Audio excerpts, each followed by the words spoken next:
মুসলিম ভাই তোমরা কোথায়? খেলা তো শুরু হয়ে গেছে। সকল মুসলমান একসাথে হয়ে ভারতে নেমে গেছে। পাকিস্তানের সেনাপ্রধান ফিল্ড মার্শাল আসিফ মনির বাংলাদেশে এসেছেন এবং পাকিস্তানের প্রধানমন্ত্রী বাংলাদেশে এসেছেন। তা আমার প্রশ্ন হলো, তারা যে আসছেন তারা কি নিয়ে আসছেন?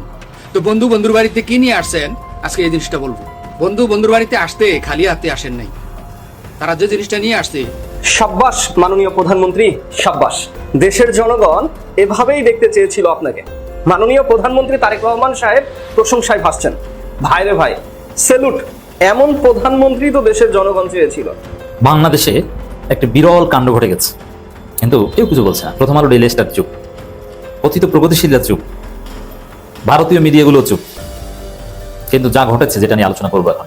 আর এই ভূ রাজনীতির খেলায় এমন এক চাল চালতে যাচ্ছেন বাংলাদেশের প্রধানমন্ত্রী তারেক রহমান, যা চীনা প্রেসিডেন্ট শি জিনপিং এর মুখে চওড়া হাসি ফোটালেও তীব্র টেনশনে ফেলবে ভারতের প্রধানমন্ত্রী নরেন্দ্র মোদীকে। ভয়ঙ্কর একটি ঘটনা আমাদের চোখের সামনে ঘটে গেছে। এই বিষয়টি আমরা কেউ ওইভাবে আঁচ করতে পারি নাই। এখন কি সেই ষড়যন্ত্র ছিল, সেটা আমাদের একটু জানা দরকার। এর পিছনে আমাদের একটু দর্শক, এবার ভারতের মুসলমান ঐক্যবদ্ধ হয়ে গিয়েছে এবং হিন্দুরাও ক্ষেপে রয়েছে বিজেপি সরকার শুভেন্দু অধিকারীর উপর। তাকে দেখামাত্রই হামলা করছে এবং তাকে ভয়ঙ্করভাবে হামলা করে হাসপাতালে শেষ অবস্থার মধ্যে শায়িত করে দিয়েছে। আজকে এমন কিছু ভিডিও দেখাবো যা দেখলে রীতিমতো অবাক হয়ে যাবেন। তাই একদম না টেনে এই ভিডিওটি শেষ পর্যন্ত দেখেন, তাহলেই বুঝতে পারবেন নিজের পায়ে নিজেই কিভাবে কোরাল মেরেছে বিজেপি সরকার শুভেন্দু অধিকারী।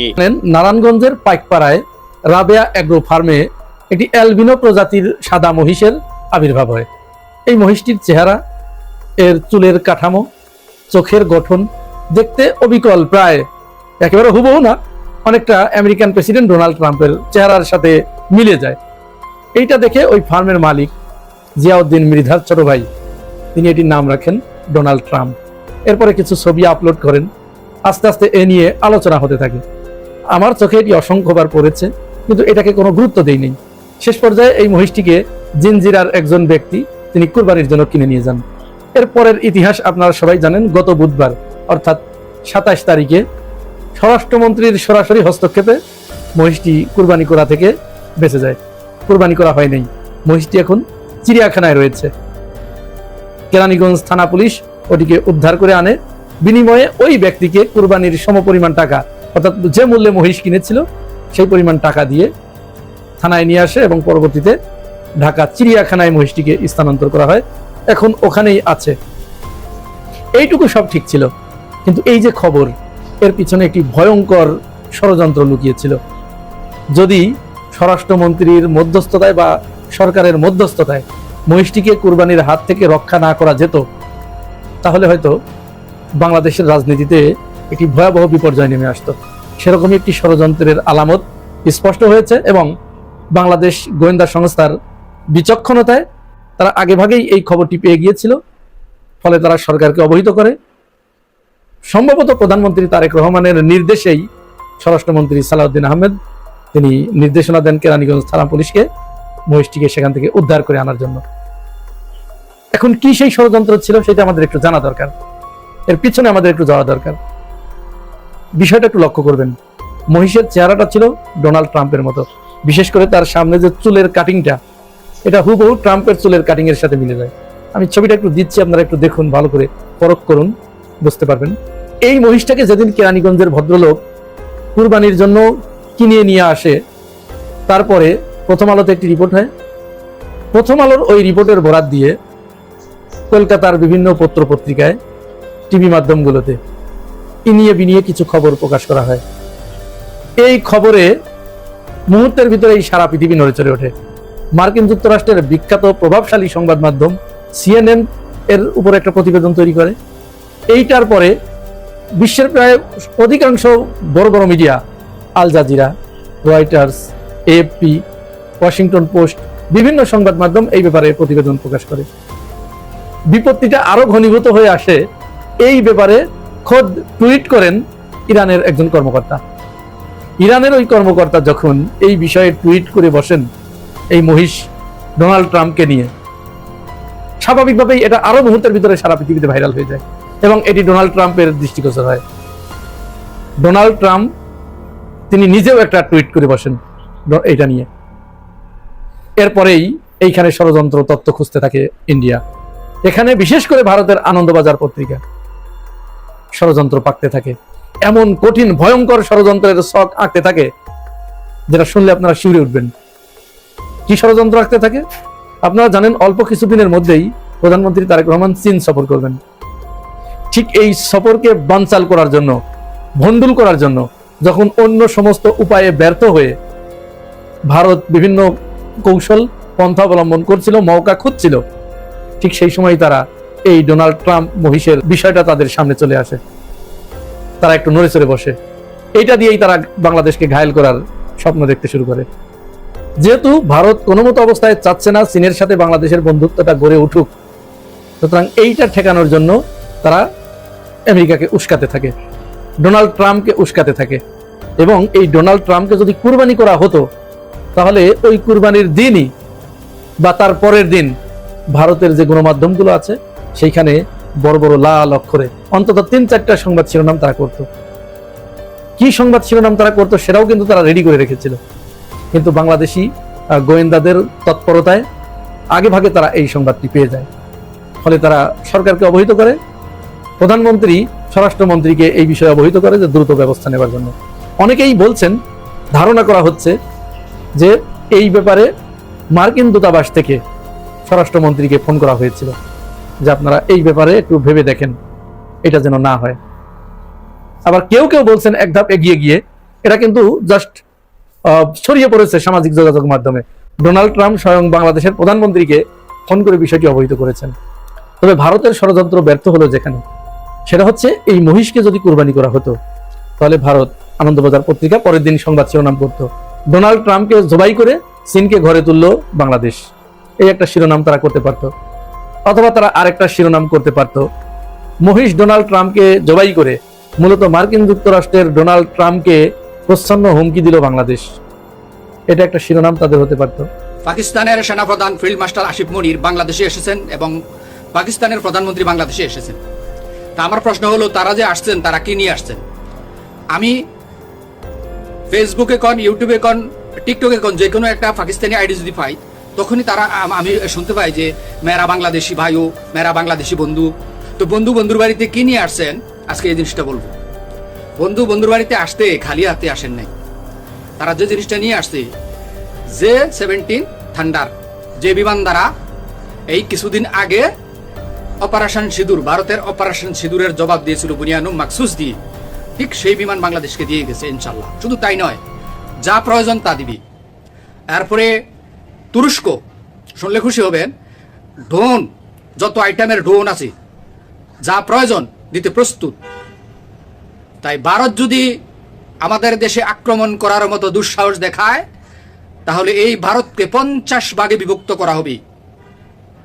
আমরা যখন মাঠে নেমেই পড়বো খেলায়, হাত যখন ভরে ফেলবো, তখন আমরা আমাদের 7 সিস্টার, এগুলো আমাদের প্রদেশ, গ্রেটার বাংলাদেশ ম্যাপ দেখলে আমরা দেখি যে এগুলো আমাদের প্রদেশ, কলিকাতা, তারপরে 7 সিস্টারের যত গোটা রাজ্য আছে সব কটা আমাদের।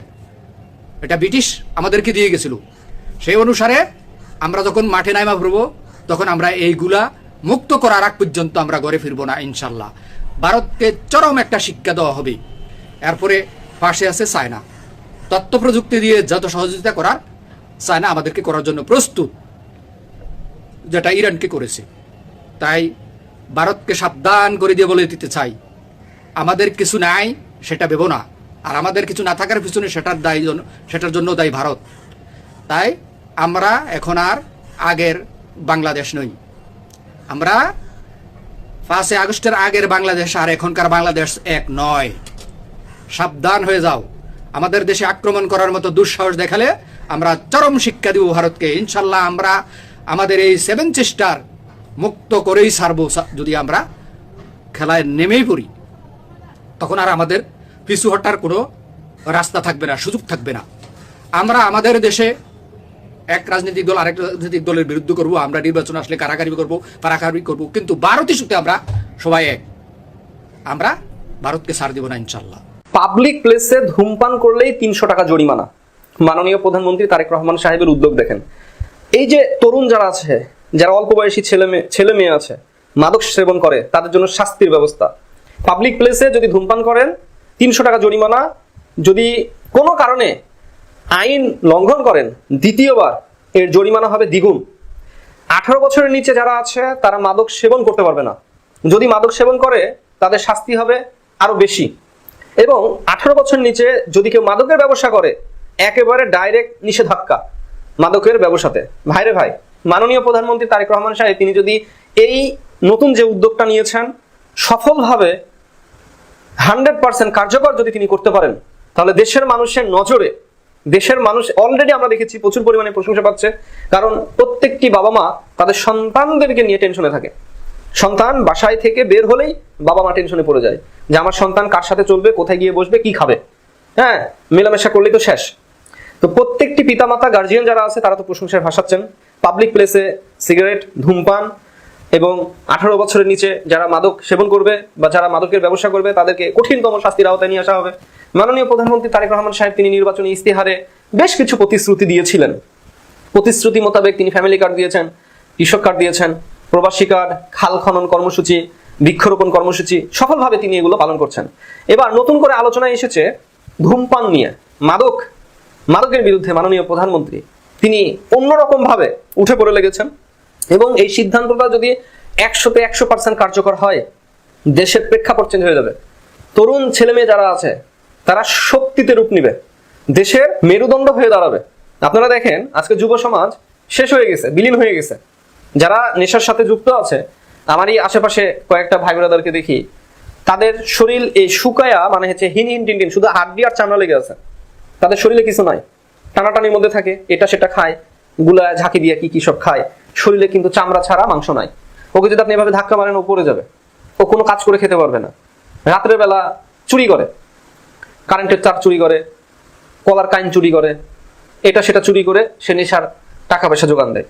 এই যে যুব সমাজ তারা নেশার ফাঁদে পড়ে এক শরীরটাকে শেষ করেছে, যৌবনটাকে শেষ করেছে, পরিবারটাকে শেষ করছে এবং সর্বশেষ দেশের সম্পদকে শেষ করার জন্য উঠে পড়ে লেগেছে।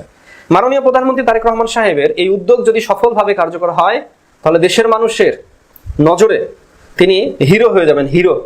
এবং যারা গার্জিয়ান আছে, বাবা মা যারা আছে, তারা মাথায় তুলে নিয়ে নাচবেন যে যেই কাজ কেউ করতে পারেনি বিএনপি সরকার সেটা করবে।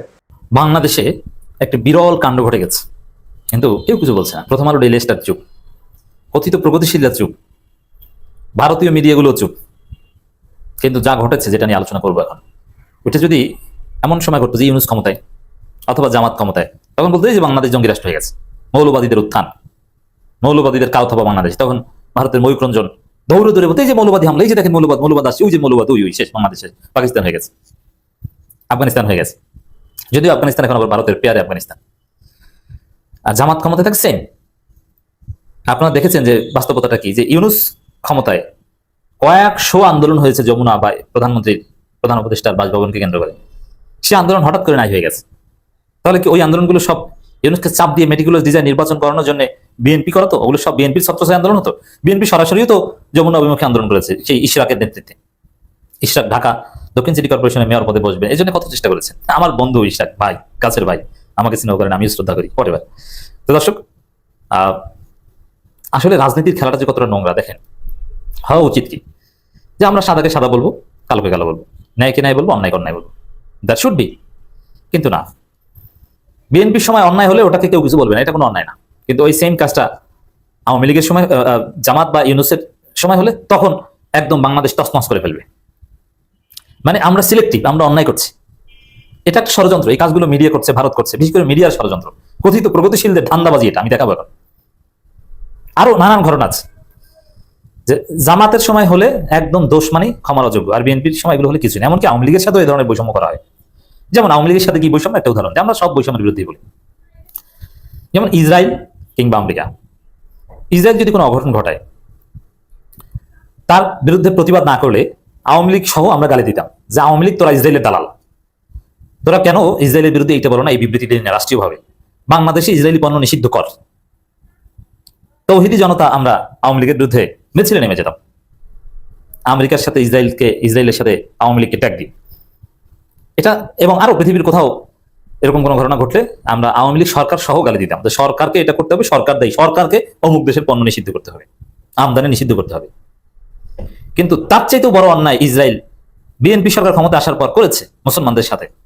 কিন্তু তখন আর এদেশের তৌহিদি জনতা বিএনপি সরকারকে ইসরায়েলের সাথে ট্যাগ দিয়ে বিএনপি সরকারকে পদক্ষেপ নিতে হবে এসব কথা বলছে না, বরং ইসরায়েলের পক্ষে বিবৃতি দিয়েছে পররাষ্ট্রমন্ত্রী খলিল। তাতেও বিএনপির বিরুদ্ধে কোনো মিছিল নাই, তৌহিদি জনতা চুপ। এটাও রাজনীতি, কারণ ওই সময় তৌহিদি জনতার নিয়ন্ত্রণ ছিল জামাত বিএনপির হাতে এবং আওয়ামী লীগ বিরোধী হেফাজতের হাতে।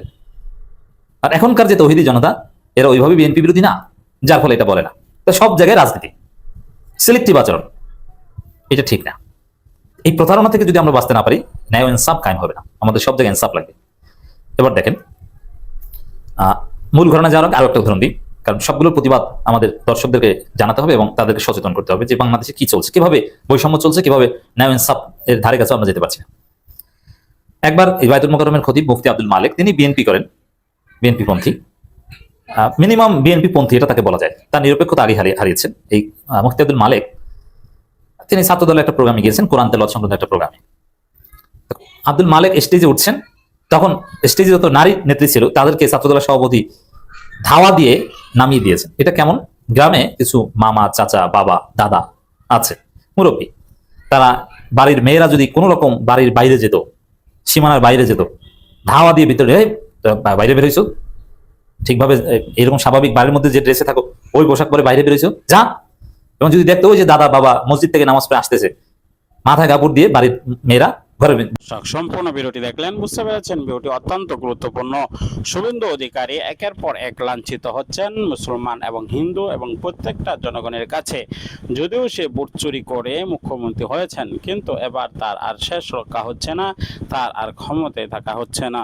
সর্বশেষ তার বিরুদ্ধে যেভাবে একের পর এক অ্যাকশন এবং হামলা চলছে তা একেবারেই অবাক করার মতো। প্রিয় দর্শক, ভিডিওটি সর্বত্র শেয়ার করে দিবেন, পরবর্তী ভিডিও পাওয়ার জন্য সাবস্ক্রাইব করে পাশে থাকা বেল বাটনটি অন করে দিবেন। বিদায় নিচ্ছি, দেখা হবে অন্য ভিডিওতে। আসসালামু আলাইকুম ওয়া রাহমাতুল্লাহ।